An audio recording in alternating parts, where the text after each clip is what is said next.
Olá! Neste vídeo eu retomo brevemente um tema que abordei num artigo intitulado Aspectos que caracterizam fluência em segunda língua, publicado em 2017. Nesse artigo, um dos pontos que eu discuto é a distinção entre dois conceitos bastante caros à área de avaliação de segunda língua ou de língua estrangeira, né? Bem, parece que o conceito de fluência e o de proficiência, frequentemente tomados como sinônimos, ainda precisam ser diferenciados e definidos. Então, começamos nossa reflexão aqui identificando quais são os critérios para a avaliação de proficiência em L2, ou seja, para a avaliação do desempenho comunicativo de um usuário de L2. É possível elencar um número amplo de critérios a serem observados durante a produção linguística oral ou sinalizada de não nativos que se submetem a um exame que certifica o desempenho linguístico em níveis, geralmente níveis nomeados como básico, intermediário ou avançado. No entanto, estudos mostram um consenso entre professores avaliadores de que a observação de mais de 5 critérios já provoca uma sobrecarga de informação, às quais os avaliadores precisariam estar atentos durante o tempo de atividade avaliativa da produção e da compreensão de fala do aprendiz.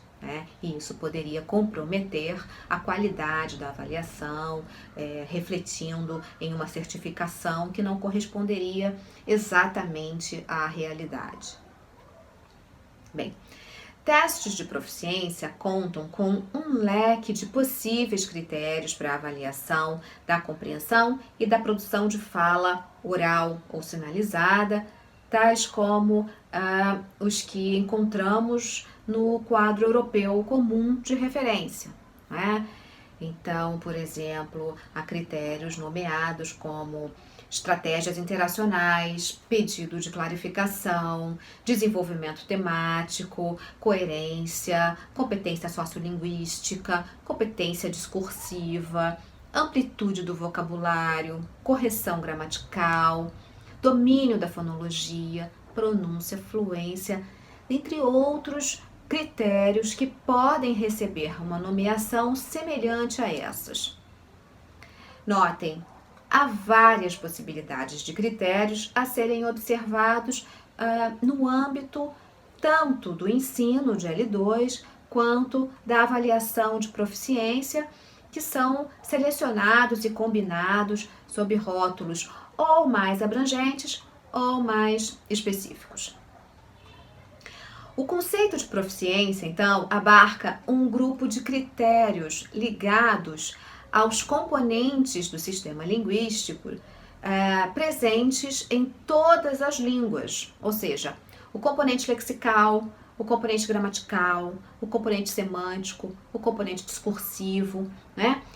A serem todos observados na produção do aprendiz da L2 em um contínuo medido em uma escala de níveis, né, que tendem a aumentar conforme o tempo de contato, né, tempo de estudo da L2.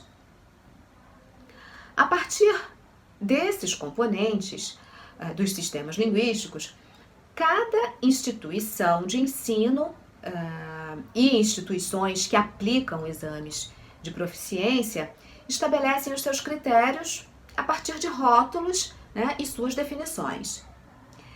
Atentem, o conceito de proficiência, então, abarca níveis de desenvolvimento gradiente dos componentes do sistema linguístico que são recrutados no momento em que a língua é usada.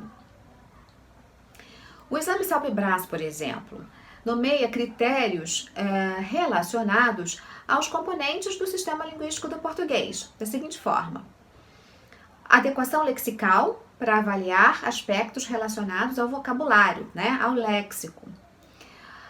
Adequação gramatical, para avaliar aspectos funcionais da estrutura da língua, né, do português.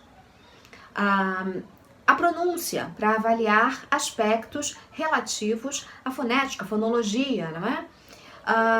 Outro critério é fluência, né, para avaliar aspectos relacionados ao tempo de acesso, de conexão de itens lexicais e gramaticais durante a fala.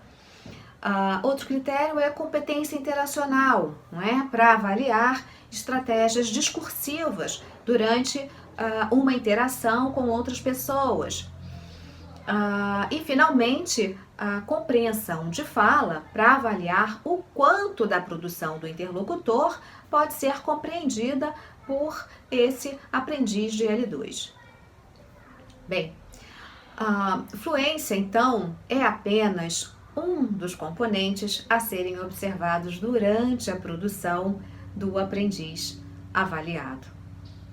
E proficiência considera o uso dos componentes do sistema linguístico e não apenas de um componente, no desempenho, então, comunicativo do aprendiz da L2.